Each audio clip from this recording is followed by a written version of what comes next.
When Yukon Men first aired on the Discovery Channel in 2012, audiences were quickly drawn into the raw and simple lifestyle of the small community of Tanana, Alaska. Unlike many other survival shows that are often filled with scripted drama or exaggerated conflicts, Yukon Men stood out because of its natural storytelling. It showed how families and individuals managed to live in one of the harshest environments on Earth, where temperatures could fall far below zero and daily survival depended on hunting, fishing, trapping, and community cooperation. The stars of the show, men and women who lived by old traditions and new challenges, soon became household names. People admired their strength, resourcefulness, and ability to carry on with limited resources. When the show ended in 2017, after 7 seasons, many fans were left with the question: what happened to them after the cameras stopped rolling? Did they leave behind the rough life of Tanana for the comfort of the city? Or did they remain true to the way of life they had always known? The truth is, most of them continued living the same lifestyle that first captured viewers' hearts. Although with some changes, struggles, and even heartbreaking losses along the way.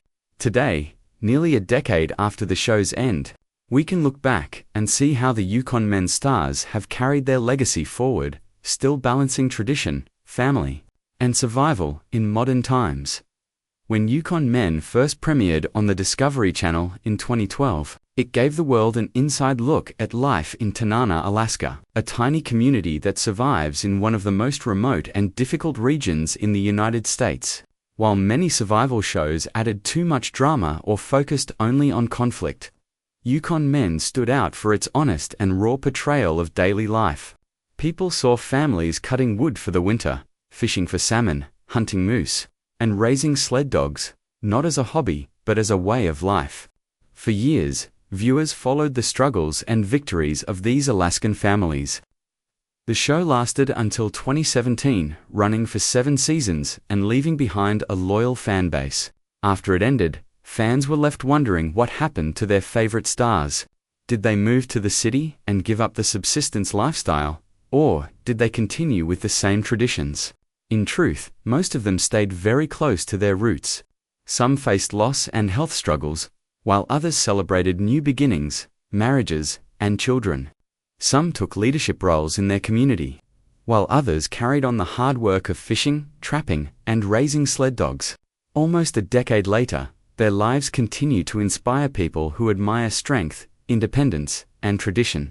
Let us take a closer look at the stars of Yukon Men, and how they are doing now. One of the most memorable and respected figures from the show was Stan Zure, born in Massachusetts. In 1950, Stan left city life in the 1970s in search of something different. He eventually moved to Tanana, Alaska, where he built a new life based on survival, tradition, and community. Viewers quickly noticed that Stan was not only experienced but also wise. Having learned many skills from native elders in the area, he became a key star of Yukon Men, appearing in every season and showing the audience how to trap, fish, and survive in extreme conditions. After the show ended, Stan did not change much about his way of living. He continued to live in Tanana with his wife Kathleen and their children. Even into his 70s, he worked hard every day, fishing, trapping, and teaching others. He co-wrote a book about his life, titled Carry On: Stan Zure's Journey from Boston Greaser to Alaskan Homesteader, which gave fans a closer look at how he made the transition from city life to wilderness survival. He also became involved in environmental research, particularly studying salmon populations. And in 2022, he was appointed to Alaska's Board of Fisheries. In addition, a new documentary, The Stan Project, was released, highlighting his life story and influence. Even in 2025, Stan is still one of the most respected men in Tanana, balancing his duties as a father, a husband, a fisherman, and a mentor. His life remains a symbol of endurance and adaptation. Another important figure on the show was James Roberts. Known for his calm and practical nature, James was the town's main provider of lumber and firewood. In a place like Tanana, firewood is not just useful, it is life-saving, since homes rely on it to stay warm through long winters. James also raised sled dogs and often worked with his sons, teaching them the same values of hard work and independence. On Yukon Men, he was shown as reliable and humble, often helping others without making a big show of it. After the series ended, James stayed in Tanana and continued his work, even when new roads and logging affected his business. He adapted by buying a portable sawmill and selling boards, which were always in demand. He also maintained his dog kennel. Though dog mushing as a tradition has faced decline due to the rise of snow machines and modern transportation, still, James holds on to the old ways, both for himself and to pass on to his children. He remains respected in the community for being steady, reliable, and hardworking. Unlike some of the others who became more public figures after the show, James preferred a quieter life, keeping close to family and his work. Fans often see him as the kind of man who does not change much, no matter what, and continues to live simply, relying on his skills and his land. If Stan Zure represented wisdom and experience, his son Joey Zuro represented the next generation of Tanana survivalists. On Yukon Men, viewers saw Joey grow from a teenager into a man, sometimes making mistakes but always learning. One memorable moment from the show was when he ignored his father's advice and nearly got into serious trouble while traveling on a dangerous river in a leaky boat. Luckily, he was rescued, and the incident showed fans the risks that come with such a lifestyle. After the show ended, Joey continued living in Tanana and carried on with hunting, trapping, and fishing. He also got married to his wife Samantha in 2019, and together, they now have children. Their daughter, born in 2022, added joy to their lives, and they are expecting a second child in late 2025. Joey also took part in riverboat racing, particularly the Yukon 800, which is a famous and difficult race. His wife often helps as part of his racing team. Even though times have changed and restrictions on fishing have affected the community, Joey has shown that he can adapt. Whether by trapping, dog mushing, or racing, fans often see him in photos and videos shared online, still working alongside his father. Now in his 30s, Joey represents hope for the future of Tanana, carrying forward his family's traditions while also embracing his role as a husband, father, and community member. While Lance Mackey was not one of the main stars of Yukon Men, his appearances on the show connected it to the wider world of Alaskan dog mushing.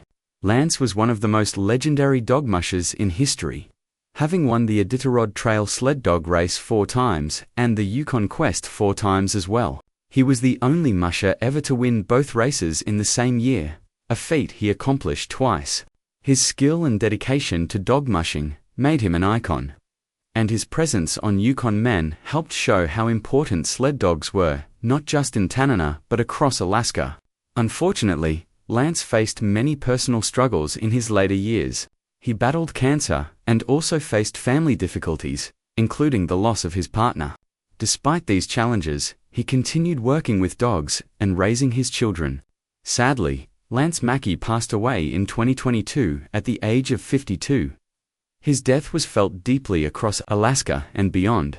For fans of Yukon Men, his appearances serve as a reminder of the strength of the human spirit and the importance of keeping traditions alive.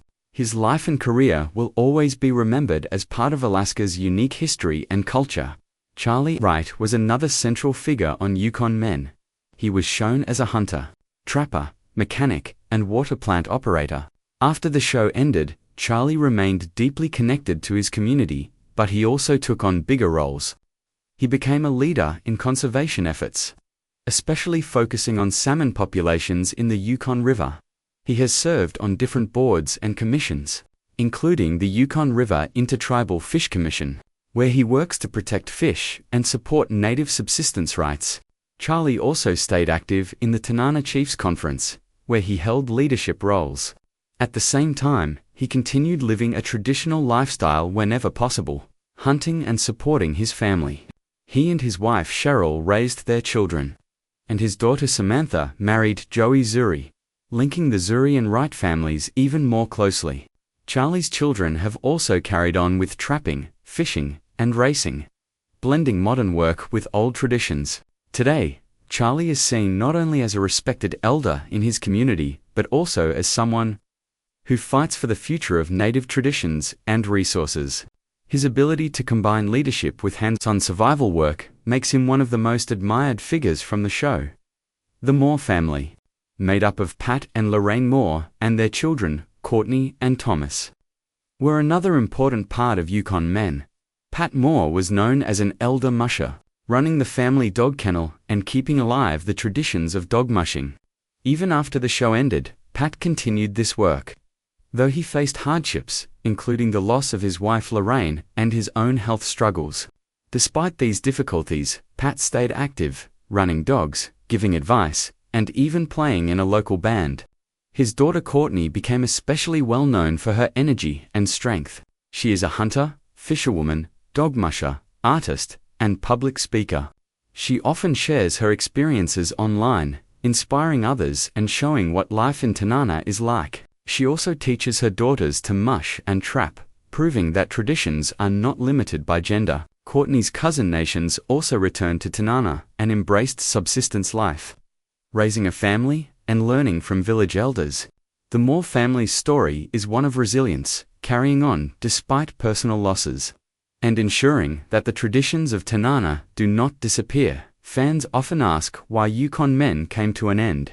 The series, which aired from 2012 to 2017, lasted 7 seasons before it was cancelled. Officially, the reason was declining ratings. Some viewers also complained that later seasons felt staged or included too much drama. However, many fans disagree and feel the show could have continued, since the lifestyle and community it portrayed remain as real and important as ever. Even though the cameras stopped filming, the people of Tanana carried on with their daily lives, still cutting wood, fishing, trapping, hunting, and raising families. The end of the show did not mean the end of the story. In many ways, it gave the stars their privacy back, while also allowing them to continue their traditions without outside pressure. Still, fans continue to search for updates, watch old episodes, and follow the stars online. The strong attachment that audiences developed shows just how powerful the series was. It connected people around the world to a small village in Alaska and made them care about the lives and struggles of families thousands of miles away. Looking at the lives of the Yukon Men stars today, it is clear that most of them stayed true to who they were during the show. Stan Zura continues to inspire as a leader and mentor. His son Joey now raises his own family and carries on the traditions of survival and racing. James Roberts remains a steady provider in his community. Charlie Wright has taken on leadership and advocacy roles while still living traditionally. The Moore family continues to balance hardships with resilience, and even those who have passed, like Lance Mackey and Lorraine Moore, left behind strong legacies. Together, their stories show that survival is not just about food and shelter, but also about community, family, and culture. Even years after Yukon Men ended, the stars remain symbols of endurance and tradition. For fans, their stories continue to inspire, reminding us that no matter how modern the world becomes, there is great value in holding on to heritage, living close to nature, and teaching the next generation the importance of strength and perseverance.